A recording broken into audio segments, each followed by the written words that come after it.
GRAS. In the food regulatory world, it stands for Generally Recognized as Safe. It's a term that's used to denote when a food ingredient is deemed by the FDA as safe enough for human consumption. What do you think I was talking about? The other kind of GRAS that they just made illegal in Colorado? Well, after we explain how GRAS works, how that system could be changing, you might think we are under the influence of that kind of GRAS. Hello, I'm Jason Huffman, Editor-in-Chief of Food Chemical News. Welcome to the Knife and Fork Show. So how does our government determine when it is safe to add a particular ingredient to our food? And how is that system changing? We are joined again by two experts on this subject. From the Washington, D.C. law firm of Morgan, Lewis, and Bacchius, we have Anthony Pavel and Robert Hibbert. As I mentioned in our previous episode, Bob was a USDA attorney for 10 years before working 3 years as a general counsel at the American Meat Institute and 24 years in private practice, while Tony has worked for 11 years helping food companies stay out of trouble and deal with this particular issue. In particular, Tony has expertise when it comes to GRAS. I'm not talking about that other kind of GRAS. I'm talking about food, right? Tony, please give us a brief history of how we came to this point and what GRAS is. Sure, and you can cut me off if I start getting too nerdy here on you. But really, I think really we have to start with the 1958 Food Additives Amendments and the definition for food additives. Basically, at the time when Congress enacted these amendments, it was recognized that there are a lot of food ingredients and additives that were commonly used that were broadly recognized as safe. So in the definition of food additive, substances that are generally recognized as safe by experts qualified in scientific training and experience for their particular intended conditions of use are excluded from the definition of a food additive. They were grandfathered.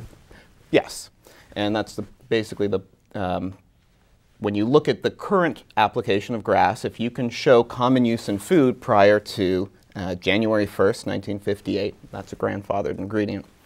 So as part of this, in post-58, there was an original sort of GRAS list that was put together, and this went along for a few years. And in the late 60s, give or take, there was some questions raised about cyclamate salts. And President Nixon directed the FDA to take a look at these GRAS substances. And that's when you saw the development of SCOGS, the Select Committee on GRAS Substances, and they further developed the GRAS list. And that went on till the early 80s, 82 I think, and they looked at about 400 substances. Also, as part of that new look, after Nixon directed the agency to look, they initiated the GRAS affirmation process, which was looking at the substances using the best science of the time and determining, basically affirming whether a substance was GRAS. If it was affirmed, they would you would have a regulation, and this also included a petition process where industry could petition the agency to affirm a substance as GRAS. Now, ultimately, this process was it was a very resource-intensive process, not unlike a full food additive petition. And this was created in what year? 72. 72, okay. And this sort of, between the two processes, it ultimately broke, the agency just didn't have the resources and the manpower. There's, in fact, GRAS affirmation petition number 16 is still in place at the agency, and it's sitting there waiting for finalization of the GRAS notification rule.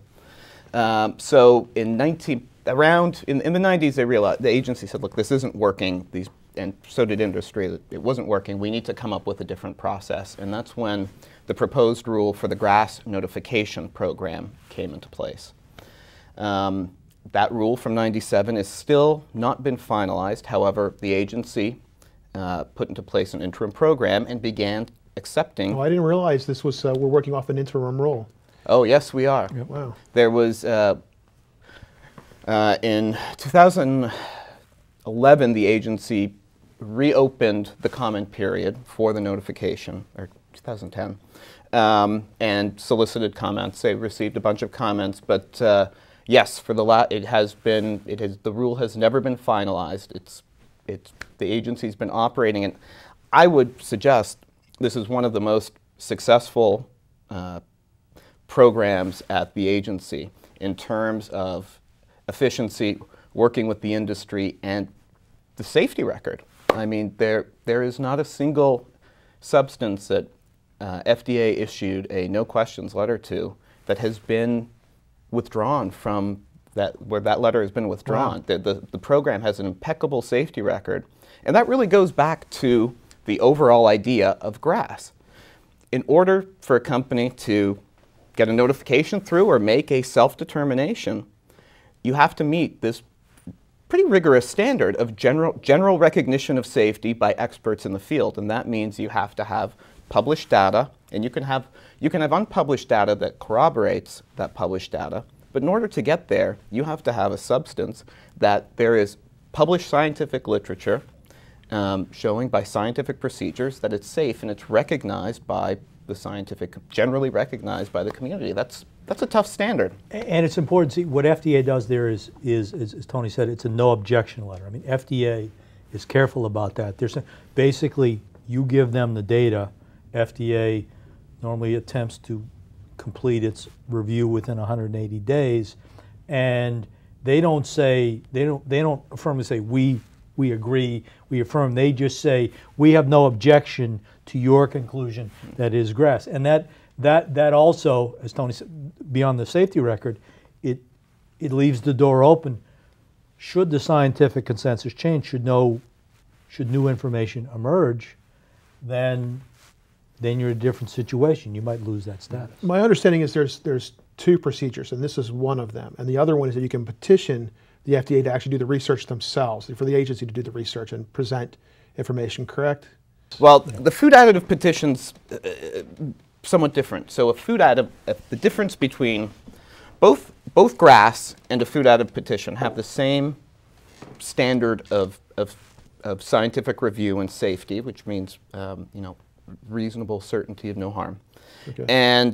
But a food additive petition is going to be based mostly on data that the petitioner has assembled internally, that it isn't necessarily public peer review published data.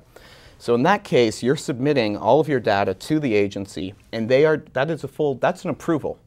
The agency actually reviews all of your data, and they basically approve it, and at that point, if you get a food additive petition approved, then they will have to promulgate a new regulation. But this is almost never done anymore, correct? No, because the data burden is enormous. It's the idea of, okay, post 58, I'm not grandfathered, so I've got something new, so I've got a food additive, I've got to do this, and then because of that burden, the GRAS affirmation process surfaced as a possible better alternative, but the problem over time is the data burden there is almost as extensive in a different way as it is for food additive petition, which led us in the direction of the notification system. We're running out of time already, and I got to cover this one point.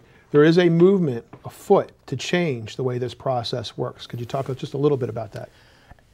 I don't know if I'd call it a movement. There was a paper published. The Pew Trust has a food additives initiative, and they published a paper in one of IFT's journal. And look, they reached out, and we had meetings within industry. I was involved, and basically Pew was taking a look, and I think where Pew is really focusing is a couple of things. One, self-determination. And the issue there is that and this goes back to the law, a notification isn't required, and neither is the old GRAS affirmation petition. It is if you can assemble a dossier and demonstrate internally that that your substance is generally recognized as safe, you don't need to go to the agency and make a notification. So the objection there is that, well, if you don't go to FDA, how do people know what's going in their food?